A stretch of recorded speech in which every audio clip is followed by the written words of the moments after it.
Good morning, students. There will be different types of students in the classroom. I categorize two types according to their subject. Some will have linguistic skills, some will have numerical skills. So today we are going to know about the person who is always playing with numbers. See, from numbers itself you can understood that that will be some person who is always interested in maths, right? So our title is From Zero to Infinity. This lesson belongs to biography of Srinivasa Ramanujan. From Zero to Infinity, this title is explaining the biography of Srinivasa Ramanujan. I will take you to the text now. The arithmetic class was in progress. The teacher was solving questions on division. On the blackboard were drawn 3 bananas. We have 3 bananas, the teacher said, and we have 3 boys. Can you tell me how many each will get? A smart boy in front row replied, each will get 1. Right, the teacher said. Now similarly, if 1000 bananas are distributed among 1000 boys, each will get 1. Isn't that so? So this is how the teacher started. The teacher in the classroom started teaching maths. That was arithmetic class. Teacher had drawn 3 bananas on the blackboard. See, he simply asked the students to distribute 3 bananas to 3 boys. So the result, each one will get 1. This was the concept there. If 1000 to 1000, if 1000 divided by 1000, then each will get 1. Right? While the teacher was explaining, a boy sitting in one corner raised his hand and stood up. The teacher stopped and waited for the boy to speak. Sir, the boy asked, if no banana is distributed among no one, will everyone still get 1 banana? There was a roar of laughter in the class. What a silly question to ask. While this explanation was in progress, a boy wanted to ask question to the teacher. That was our protagonist Srinivasa Ramanujan. The question was, if no banana is distributed among no one, will everyone still get 1 banana? That's all. The whole class started laughing for the silly question that they thought. The boys thought about only the banana, the picture of banana, not the solution. Let's see what was the reason behind it, why he was asked and that kind of questions. Quite, the teacher said loudly and thumped the desk. There is nothing to laugh at. I will just explain what he means to say.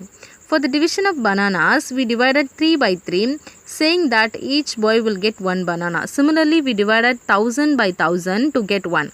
What he is asking is that if 0 banana is divided among 0, will each one get 1? The answer is no. Mathematically, each will get an infinite number of bananas. Everyone laughed again. The boys understood the trick arithmetic had played upon them. What they could not understand was why the teacher later complimented the boy who had asked that absurd question.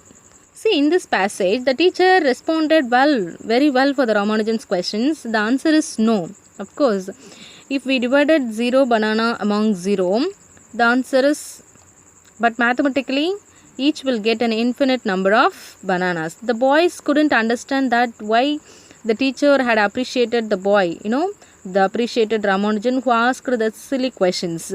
0 divided by 0 was a very big research to some people, great people. Let's see. The boy had asked a question that they had taken mathematicians several centuries to answer. Some mathematicians claimed that 0 divided by 0 was 0. Others claimed it to be unity. It was the Indian mathematician Bhaskara who proved that it was infinity. The boy who had asked the intriguing question was Srinivasa Ramanujan. I told you. Throughout his life, whether in his native Kumbakonam or Cambridge, he was always ahead of his mathematics teachers. See, some mathematicians claimed 0 divided by 0 is 0. Some claimed to be unity. The great Indian mathematician Bhaskara proved that is also was infinity. But nature of Ramanujan was always interested in maths. He occupied the predominant place in maths class. See, simply we can say he was always advanced in the maths teacher. Now let us know how was his early life and to college life. Ramanujan was born in Erode in Tamil Nadu on December 22, 1887. His father was a petty clerk in a cloth shop. From early childhood, it was evident that he was a prodigy. Senior students used to go to his dingy house to get their difficulties in mathematics solved. At the age of 13, Ramanujan was lent a book on advanced trigonometry written by S.L. Lonely. Not only did he master this rather difficult book but also began his own research. He came forth with many mathematical theorems and formulae not given in the book, though they had been discovered much earlier by great mathematicians. As I told, he was a prodigy. It means we can judge a person's, a small boy in an early age, that they will shine in future. That is the prodigy.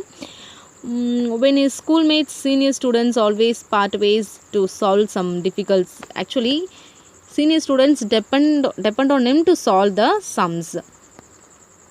So they went his dingy house. When he was at 13, it was beyond others' knowledge. The book, he took the book called Advanced Trigonometry written by S.L. Loney. He did his master degree on this research. By solving the book, he came forward with many new formulas and theorems that not given in the book. Finally, some mathematicians discovered the idea.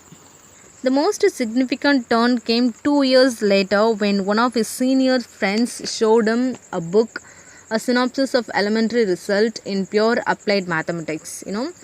A collection of 4,865 formulas and theorems without proof by G.S. Kerr. For a boy of 15, the title itself must be frightening, but Ramanujan was delighted. He took the book home and began to work on the problems given in it. This book triggered the mathematical genius in him. The best part of his life started here. He got the book through his senior friend. The book title is A Synopsis of Elementary Results in Pure Applied Mathematics. At the age of 15, anyone might got frightened by the title. Such a boy of 15, he was delighted. He took the book, started working on it. That was the book that triggered the mathematical genius in him. Mathematical ideas began to come in such a flood to his mind that he was not able to write all of them down. He used to do problems on loose sheets of paper or on a slate, or jot the results down in notebook. Before he went abroad, he had filled 3 notebooks, which later became famous as Ramanujan's freight notebooks. When he started spending time with a book, his mind flows with many theorems and formulas that he could not write them all down. He used loose sheets of paper, slate, and jot down the results in notebook. When he went abroad, he has completed 3 notebooks completely. That notebooks became famous as Ramanujan's freight book. Just for his reference, he completed. Although Ramanujan secured a first class in mathematics in the matriculation examination and was awarded the Subramanian Scholarship, he failed twice in his first year arts examination in college, as he neglected other subjects such as history, English and physiology. This disappointed his father. When his father found the boy always scribbling numbers and not doing much else, he thought Ramanujan had gone mad. In this passage simply, Ramanujan showed the major interest in maths, as he was avoided history, English and physiology in his first year college. This made disappointed his father. According to his father, Ramanujan has gone mad because Ramanujan used to spend and always playing with numbers, scribbling the numbers. He is not studying other subject, so that his father thought about he was gone mad. Ramanujan began to look for a job. He had to find money not only for food but for papers as well to do his calculation. He needed about 2,000 sheets of paper every month. Ramanujan started using even scrap of papers he found lying on the streets. Sometimes he used a red pen to write over what was written in the blue ink on the piece of paper he had picked up. Unkempt and uncouth, he would visit offices showing everyone his freight notebooks, telling them that he knew mathematics and could do a clerical job. But no one could understand what was written in the notebooks, and his application jobs were turned down. After his college study, he began to look for a job. He has to spend money for not only for the food but also buy papers to do math sums. He needed 2000 sheets of paper of every month. He had spent many sheets and papers for his writing formulas. Thought that it was a shortage of when though it was a shortage of papers, he used to differentiate the formulas again and over the same paper. After that, he searched for a clerical job, and based on these frayed notebooks, he visited many offices with unpleasant looking, but no one came forward to give him opportunity. Luckily for him, he at last found someone who was impressed by his notebooks. He was director of Madras Port Trust, Francis Spring, and he gave Ramanujan a clerical job on a monthly salary of rupees 25. Later, some teachers and educationists interested in mathematics initiated a move to provide Ramanujan with a research fellowship. On May 1st, 1913, the University of Madras granted him a fellowship on rupees 75 a month, though he had no qualifying degree. Lucky day for actually real lucky day for him. Again, that was a lucky day for him. Someone was very, very impressed. Someone is totally impressed by his notebook. That was a Francis Spring, the director of Madras Port Trust. He appointed for the monthly salary of rupees 25. After some good-hearted, the real well-wishers, that is some teachers and educationists came forward to provide Ramanujan with a research fellowship. By the well-wishers, he was granted a fellowship of rupees 75 a month, though he had no qualifying degree. Back to the text. A few months earlier, Ramanujan had sent a letter to the great mathematician G.H. Hardy of Cambridge University, in which he set out 120 theorems and formulae. Among them was what is known as the Riemann series, a topic in the definite integral part calculus. But Ramanujan was ignorant the work of the German mathematician George F. Riemann, who had earlier arrived at the series, a rare achievement. Also included was Ramanujan's conjecture about the kind of equations called modular. Pierre Deligne subsequently proved this conjecture to be correct. It did not take long for Hardy and his colleague J.E. Littlewood to realize that they had discovered a rare mathematical genius. They made arrangements for the Ramanujan's passage and stay at Cambridge University. On March 17, 1914, he sailed for Britain. Ramanujan sent letter to G.H.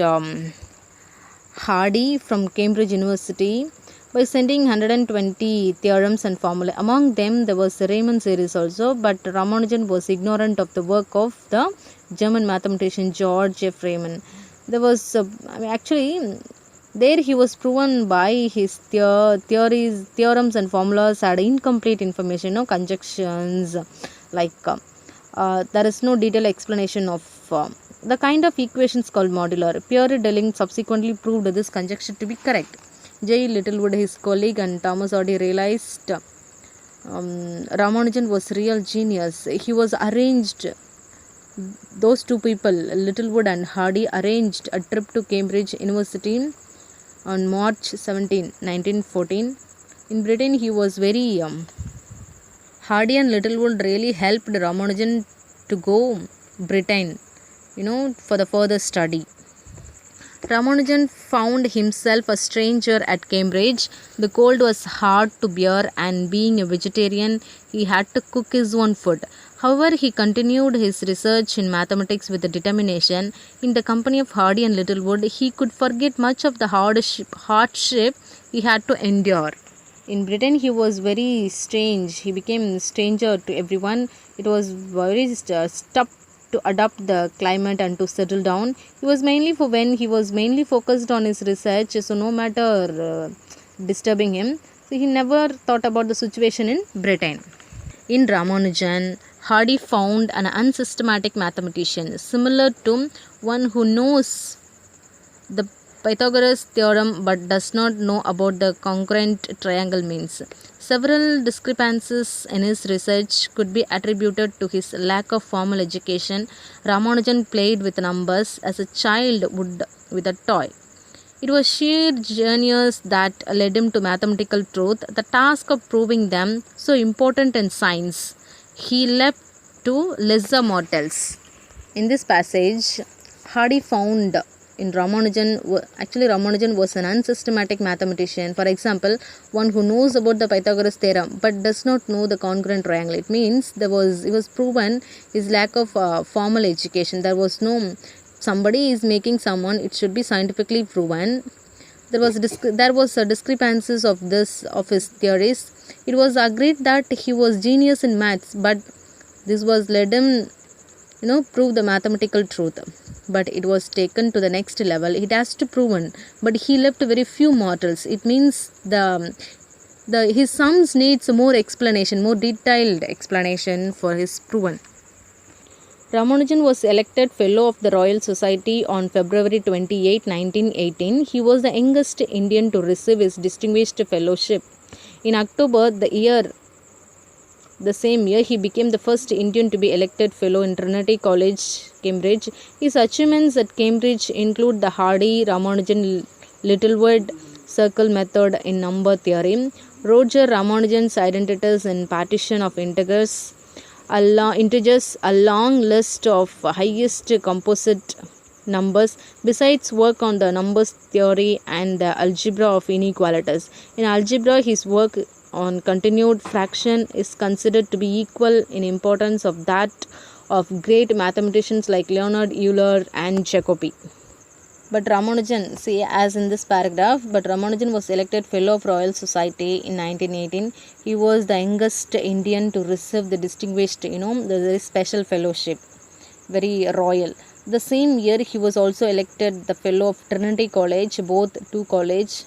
This achievement in Cambridge is countless. His achievements along with Cambridge, along with his colleagues, particularly the partnership. As I said, colleague is just tried his best to match Leonhard Euler and Jacobi, the great mathematicians. Next, while Ramanujan continued his research work, tuberculosis, then an incurable disease, was devouring him. Ramanujan was sent back to India. When he disembarked, his friends found him pale, exhausted, and emaciated. To forget the agonizing pain, he continued to play with numbers even on his deathbed. Besides being a mathematician, Ramanujan was an astrologer of repute and a good speaker. He used to give lectures on the subject like God, zero, and infinity. At the end of his days, he was affected by the tuberculosis that became incurable disease for him. So he was that take him away. So Ramanujan sent back to India. His friend found him pale, dull.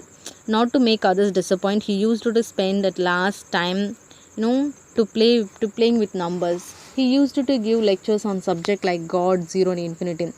See, but beyond all this, Ramanujan, is occupied his one prominent place in subject of maths. A genius, we are very lucky, a genius, Ramanujan, we are very lucky to have him as a pioneer to us for the history.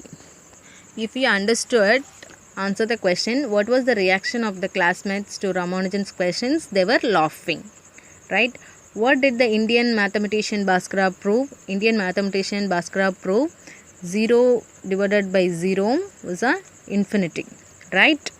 Read the lesson once again and try to bring the answer of your own.